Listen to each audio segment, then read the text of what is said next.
Nem rán, món này mà Tây sang Việt Nam thì rất là thích. Thích đầu tiên vì cầm tay ăn được, không cần dùng đũa. Tây họ không quen dùng đũa. Giòn, thơm, ăn không quá cay, không quá nặng mùi gia vị lạ, lại có thể cầm tay chấm và ăn từng miếng nhỏ. Với họ đó là cảm giác vừa quen vừa lạ. Quen vì đó là đồ rán giòn, lạ vì bên trong không phải là toàn thịt hay phô mai, mà là có nhiều thứ khác nhau nữa, mềm, thơm và ăn thì cũng rất là ngon. Vì sao nem rán là món chỉ có ở Việt Nam và Tây lại khoái như vậy? Báo chí nước ngoài nói về nem rán không ít, chỉ là họ không viết kiểu hàn lâm mà viết theo những trải nghiệm thú vị. Ví dụ như là CNN Travel, trong nhiều bài viết giới thiệu ẩm thực Việt Nam, thường nhắc nem rán như một món nhất định phải thử, bên cạnh phở và bún chả. Họ mô tả rất đơn giản, lớp vỏ giòn, nhân thơm, ăn kèm rau và nước chấm, tạo cảm giác cân bằng. Nói cách khác, nó rất hợp với những người lần đầu thử một đồ ăn lạ của châu Á. Một số trang khác thì chuyên xếp hạng món nem rán là một trong những món ăn truyền thống toàn cầu. Nem rán nhiều lần được đưa vào danh sách các món rán hoặc món khai vị ngon nhất thế giới. Điều thú vị là họ không xếp chung nem rán với những đồ ăn nhanh, mà xếp nó vào nhóm món ăn truyền thống, tức là ăn không chỉ vì ngon mà còn có cả những câu chuyện ở phía sau. Báo chí Pháp thì có một cách nhìn khác. Nhiều bài viết trên các tạp chí du lịch Pháp hay nói rằng nem rán Việt Nam khác hẳn những món tương tự kiểu như Trung Quốc hay là một số nước Á Đông khác. Khác ở chỗ ăn không bị ngấy, không nặng bụng và đặc biệt là ăn cùng rau sống. Với người châu Âu, việc ăn đồ rán và kèm cả một đĩa rau sống tươi như vậy là khá mới mẻ và họ cảm thấy thú vị. Có những bài báo nước ngoài thì nói rằng nem rán nhìn đơn giản nhưng làm cho ngon thì không hề dễ. Cuốn chặt thì quá cứng, lỏng thì quá vỡ, dầu chưa đủ nóng thì nem hút dầu, quá nóng thì cháy vỏ. Chính vì thế nhiều đầu bếp nước ngoài làm nem rán thường khó mà làm cho ngon được. Báo chí nước ngoài hay dùng chữ tinh tế, khó chiều để nói về món này.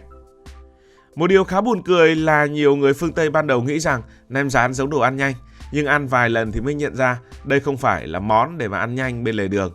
Họ bắt đầu cuốn nem với rau, chấm nước mắm và ăn bình thường như người Việt của chúng ta. Và chính lúc đó họ mới hiểu nem rán theo cách gần với phong cách của Việt Nam hơn. Một số bài báo, một số vlogger du lịch còn kể rằng ở Việt Nam, nem rán ngon nhất không phải ăn trong nhà hàng sang trọng mà trong mâm cơm gia đình hoặc trong những quán nhỏ. Tây thích nem rán thật, báo chí nước ngoài cũng nói về nó nhiều, nhưng họ thích nhất không chỉ vì giòn hay ngon, mà vì nem rán cho họ cảm giác đây là một món ăn có đời sống, có lịch sử, có văn hóa, chứ không phải là đồ ăn công nghiệp. Với họ, nem rán là một trong những món giúp hiểu vì sao ẩm thực Việt Nam ăn nhiều mà vẫn ngon và không cảm thấy ngán. Vậy thì nguồn gốc của món này nó như thế nào nhỉ? Theo một số nghiên cứu, nem rán không phải là món gốc của Hà Nội xưa, và chuyện này không phải là suy đoán vu vơ mà là dấu vết còn khá rõ ở trong sách vở. Nếu nem rán thực sự phổ biến ở Hà Nội trước năm 1954 thì rất khó tin là Vũ Bằng lại không nhắc đến nó trong muôn ngàn mong nhớ những bữa ăn Hà Nội. Ông là người viết về Hà Nội cực kỳ kỹ, từ miếng quà vặt, bát canh rau muống cho đến những bát nước chấm. Vậy mà nem rán hoàn toàn vắng bóng. Điều đó gợi ra một khả năng rất lớn. Hà Nội thời ấy hoặc chưa có nem rán, hoặc có nhưng hiếm, chưa đủ để trở thành món đặc trưng của Hà Nội để đi vào ký ức ẩm thực. Những tài liệu cổ hơn cũng cho kết luận tương tự. Cuốn Lịch sử tự nhiên, dân số và chính trị xứ Đàng Ngoài của giáo sĩ Richard, người sống tới 18 năm ở Thăng Long và ghi chép rất tỉ mỉ về chuyện ăn uống, không hề nhắc đến nem rán. Vũ Trung Tùy Bút của Phạm Đình Hổ cũng không có. Đến Chuyện kể bên dòng sông Tô của Nguyễn Công Trý cũng nói đủ thứ món ngon nhất đất Kinh Kỳ như là chả cá, nhưng vẫn không thấy nói đến nem rán. Tức là nếu nem rán có tồn tại thì nó chưa phải là món quen thuộc của Hà Nội truyền thống. Mấu chốt nằm ở đoạn hồi ức của nhà văn Tô Hoài. Ông nói rất rõ, người Hà Nội gọi là nem Sài Gòn, còn người Sài Gòn thì không hiểu vì trong Nam món ấy được gọi là chả giò. Chính câu chuyện này đã hé lộ nguồn gốc. Chả giò là tên gọi miền Nam, xuất hiện sớm ở Sài Gòn, thậm chí còn được cho là bắt nguồn từ món cuốn rán của người Hoa ở chợ lớn.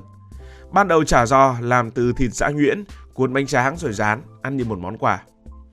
Còn theo lời kể của nhà tư sản Dương Văn Dư, chả giò theo chân một người đàn bà tên là Tân từ Sài Gòn ra Hà Nội, mở quán ở phố Hàng Quạt đầu thế kỷ 20. Người Hà Nội khi ấy không gọi theo tên gốc mà gọi là nem Sài Gòn. Vì sao lại gọi là nem? Vì trong tư duy ẩm thực Bắc Bộ, nem là thứ được gói cuốn chặt như là nem chua, nem thính. Chả giò thì hình thức giống nem, lại ăn như là quà chơi nên được gọi là nem. Lâu dần chữ Sài Gòn rơi đi, chỉ còn lại chữ nem rán. Như vậy nem rán không phải là món của Hà Nội cổ mà là một món từ miền Nam bước ra, chả giò, đi ra Bắc, rồi được Hà Nội tiếp nhận, đổi tên, chỉnh sửa nhân, thêm mộc nhĩ, miến, trứng, cuối cùng trở thành một món ăn quen thuộc như ta biết ngày nay. Nó không xuất hiện trong ký ức Hà Nội xưa nhưng lại bén rễ rất nhanh trong Hà Nội hiện đại. Và cũng từ đó, nem rán dần trở thành một món ăn quốc dân của người Việt Nam.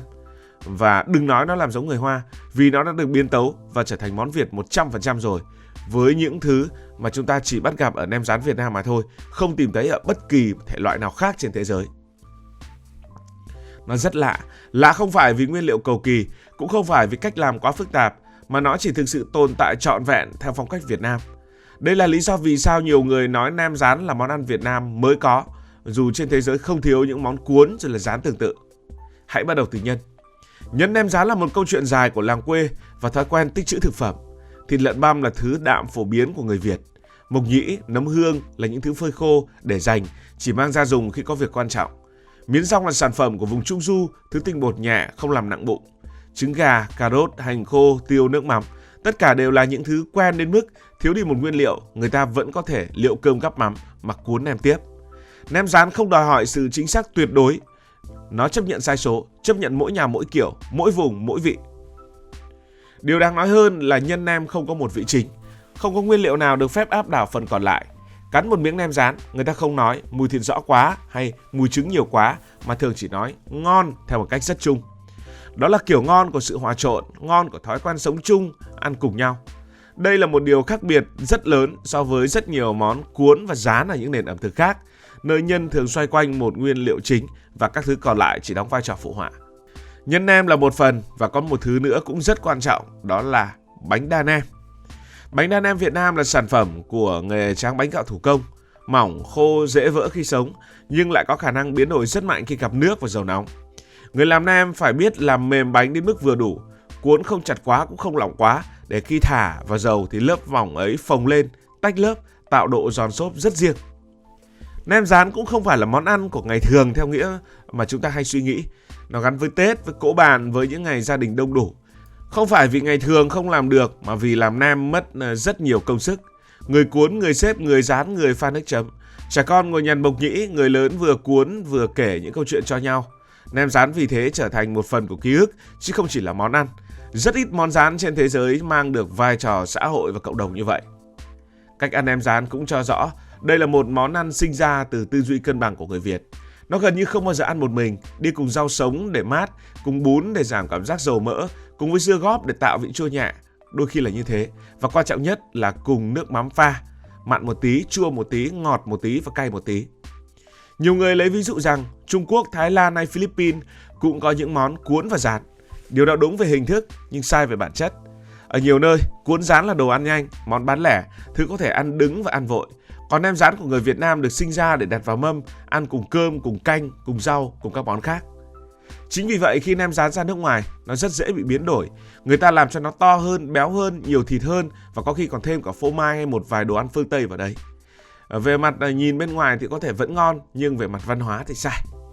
Tổng kết lại, với tất cả những yếu tố trên, từ lịch sử, cách chế biến cho đến những câu chuyện phía sau, nem rán là món chỉ Việt Nam mới có. Cảm ơn vì đã quan tâm theo dõi câu chuyện này. Nếu cảm thấy thú vị, bạn có thể nhấn nút đăng ký kênh, bật chuông thông báo và chia sẻ. Còn bây giờ thì xin được nói lời chào tạm biệt.